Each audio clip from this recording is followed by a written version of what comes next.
You don't fear what is good. You just feel fear when you look in opposition to what is good. So when you feel fear, you're not looking at what's good. You're looking at the absence of what you think is good. Did you follow that? Yeah.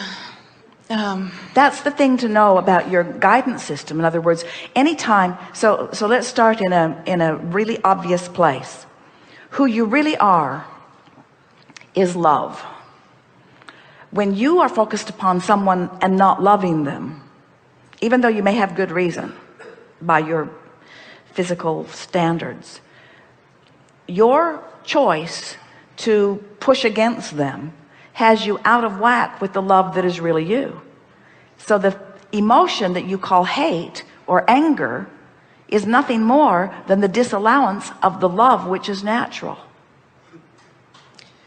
So what if that disallowance is not directed externally but directed internally? Well, so it's very difficult for me to choose to love myself and accept myself for the magnificent being that I am. Well, you know, you And don't. so that's what I resist. You're not alone in that. Most people are harder on themselves than everybody else all put together, because you've been trained that way by people who looked at you with disappointment because you didn't make their world complete.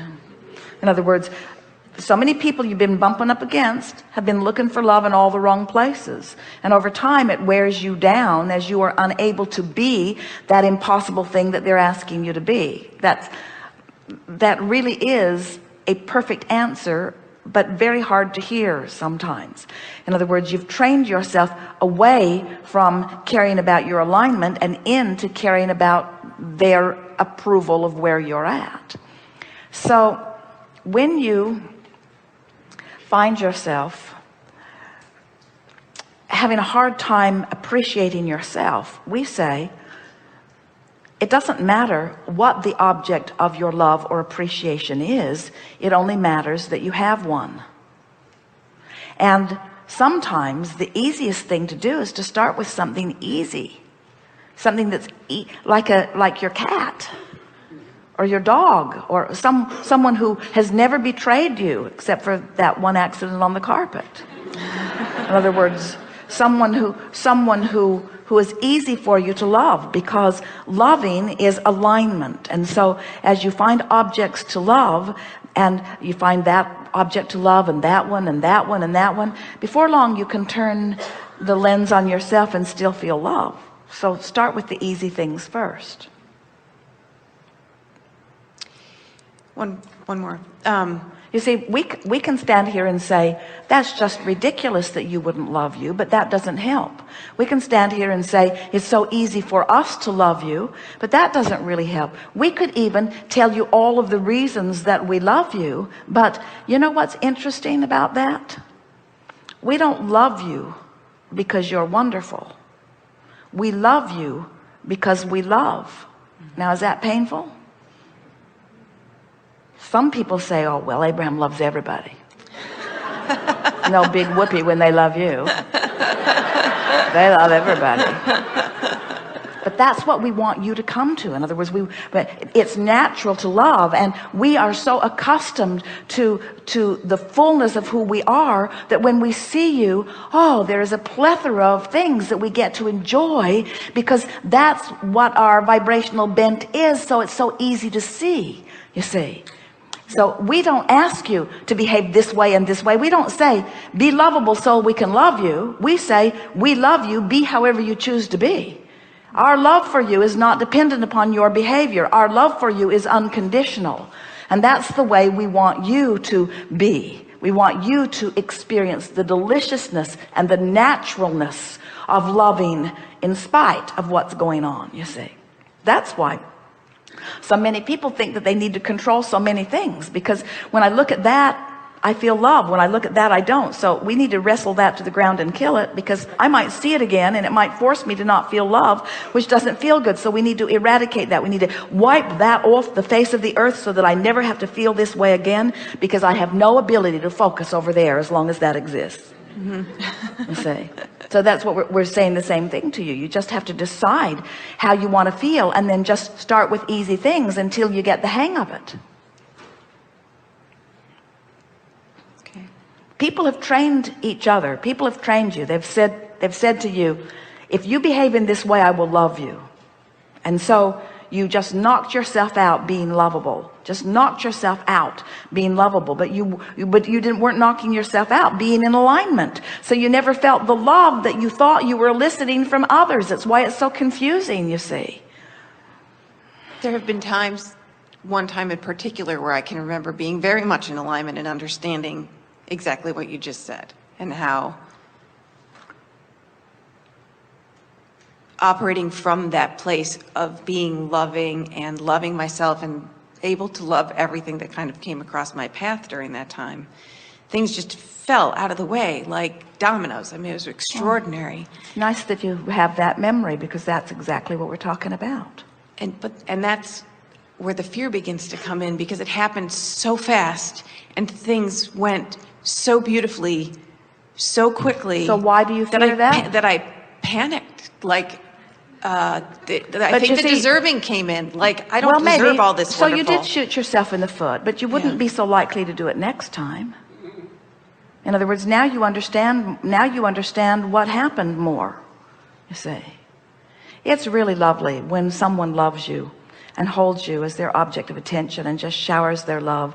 It feels really, really good. But now you are immediately dependent upon them and their focus, over which you have no control. And before you know it, you and they are in bondage. This wasn't with another person.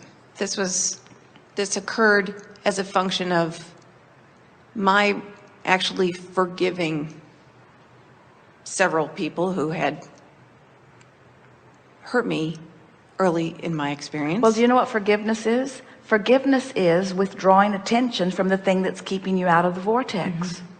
That's all forgiveness is. It's turning your attention to something that puts you in the vortex instead of towards something that keeps you out of the vortex.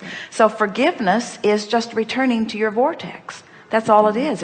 It's being who you really are. Right. So really the key is to think in terms of what you are presenting, not what is being presented to you. If you want someone to love you, you are looking for love in all the wrong places. If you want to find objects of attention to love, now you're really onto something, because there are so many.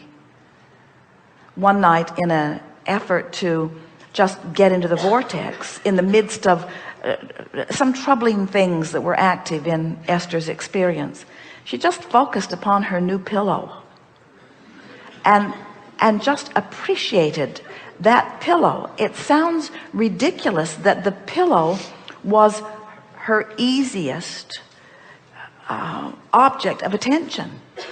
It wasn't snoring.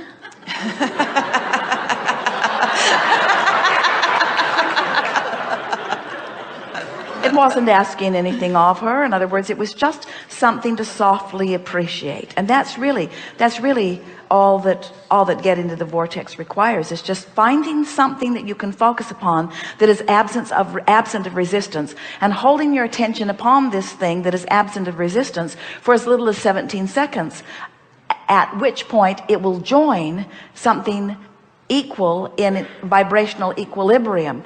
Then if you are able to maintain it for another 17 and another 17 until you pass the 68-second mark, now you are effectively in the vortex. Now, it doesn't mean that you'll stay, but it means you're effectively in the vortex. And as you accomplish that again and again and again and again, before you know it, you feel like this loving being that you are.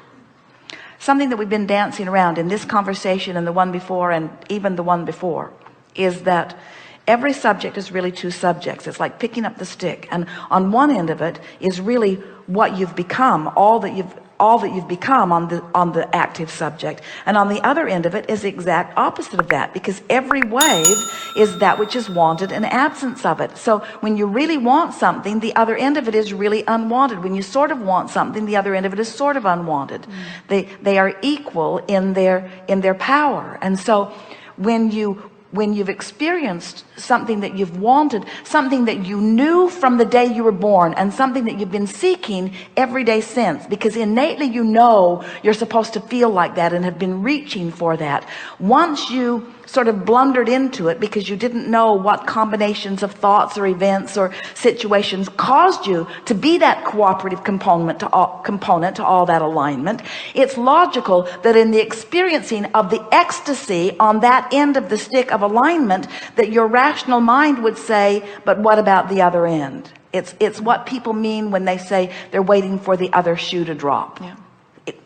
When something feels so good, then there must be something lurking, and what's at the heart of that is an inability to love yourself in the way that the source within you loves you. We want it to be easy for you to expect wonderful things to happen to you. We want you to be so in tune with the source within you, who adores you unequivocally and without any strings attached, just loves you because you are there to be loved, and you are lovable, and you are a viable part of the source energy itself that is love. You are love, you are loved, you are love, you are loved. As you practice the feeling of that, you'll relax into a feeling of well-being that cannot come from any other place. It's that thing you were describing, and it's a love beyond someone who is physically focused shining their love on you. In other words, someone could be physically focused and get themselves all geared up to give you the undivided attention of their love, and as it's being showered around you, there has to be a conscious recognition that this can't continue. Thank you.